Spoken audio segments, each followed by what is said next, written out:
Hey guys, Al here, Vitalized Seed. I wanted to talk about this photo behind me. So, a lot of times when you post a photo of what looks like a significant deer harvest, specifically doe harvest, you'll get some pushback or questions. And I did a small post on this, but I wanted to elaborate a little bit further how we manage our farm and doe harvest quotas. So, this is something we do not take lightly, guys. I'm going to say this, there are areas 100% in the state of Ohio and the rest of the Midwest and surely other parts of the country that you do not need to harvest does aggressively. So let's get that out of the way. However, there are a lot of times where there is not enough data being aggregated to make a decision on doe harvest, in my opinion, and several biologists' opinion. So let me share with you what we do on our farm to come up with how many does we should or shouldn't harvest.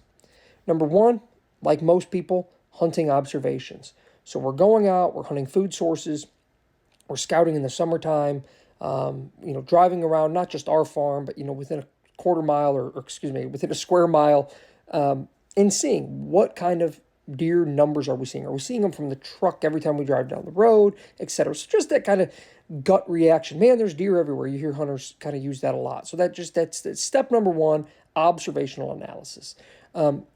Step number two, post-season, so going into the next season, so we're getting close to that here, right around March or so, do a natural browse survey. This will continue throughout all the way up to the hunting season and maybe even sometimes observationally in the hunting season while you're going to and from your tree stand or ground blind.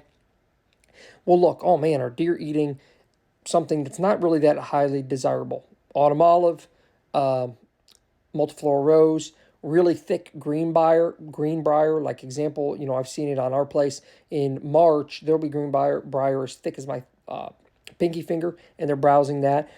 Those are typically indicative of hungry deer.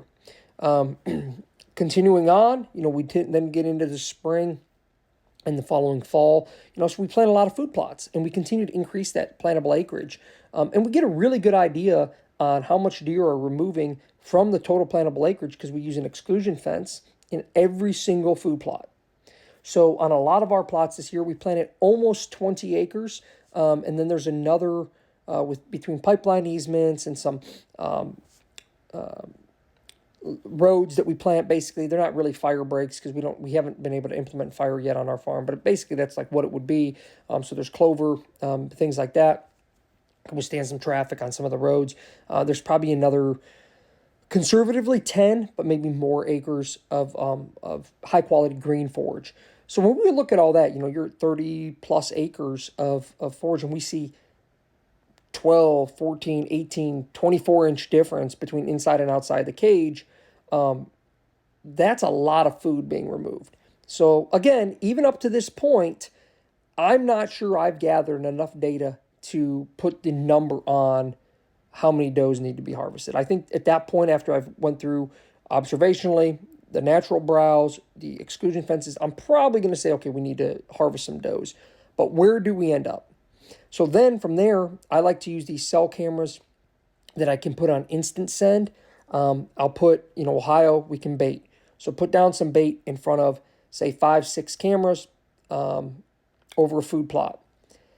And I will have them instant send and check all of them simultaneously, say at like 5 o'clock. And when you would expect deer right before dark to move, or maybe it's 7 o'clock in early season. I like to do it around early October. That way you're not pulling deer in from like a late season, so it's kind of skewing your data, kind of naturally what's on your farm. So let's say we have 300 acres. I have 5 or 6 cameras, and in that 5:30 to 6 o'clock window, I count up all of the does that I'm seeing, or all the antlerless deer that I'm seeing, and then all the bucks. So that's my way of kind of doing a survey. I think it's a neat way with the cell cameras. And I can very quickly say, wow, I got 3 does on this field and 6 on this field and 2 on this field and 4 on that field. And you quickly can add up, and you know that they're not all the same does because they're sending them simultaneously to you. So you can quickly add up, okay, we got 17, 18, 22 does, and we had 2 pictures of bucks within that hour window right before dusk. And if you do that for a couple days, you get a pretty good running average, maybe a week if you want to get really particular about it. Again, I like to talk to neighbors. and understand how much acreage do they own, what are their harvest techniques. If you have neighbors that are shooting every single doe and you're not seeing the number of deer and you're not seeing browse removed, then you don't have to shoot does. It's great. You can just focus, maybe harvest one for meat or something like that, and then you can just focus on, increasing better habitat and buck, increasing, buck age structure. So, with all of that being said, those are some of the things that we do on our farm to work to then get a really good idea of, okay, here's the number of does we want to harvest. And then, of course, this is kind of a fluid and forever evolving process. So we set a number, say 5 does we want to harvest off the farm this year. Once we hit that 5 does, we then restart this observation cycle. So we go back to observing, we go back to hunting observations, we talk to neighbors, what did they harvest? We take exclusion fences and look at that. We do the natural browse survey, we do the trail camera survey, as I explained. And then if the next year, if we're seeing, wow, the fields are getting hit equally as hard or harder, we're seeing even more deer, well, then that probably tells us that we didn't harvest enough deer relative to what we were seeing. Or maybe it goes the other way and we say, you know what, let's back down. Let's only harvest 3.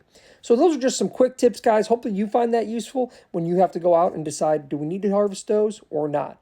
Stay outside, enjoy the outdoors, guys, and check us out at vitalizeseed.com.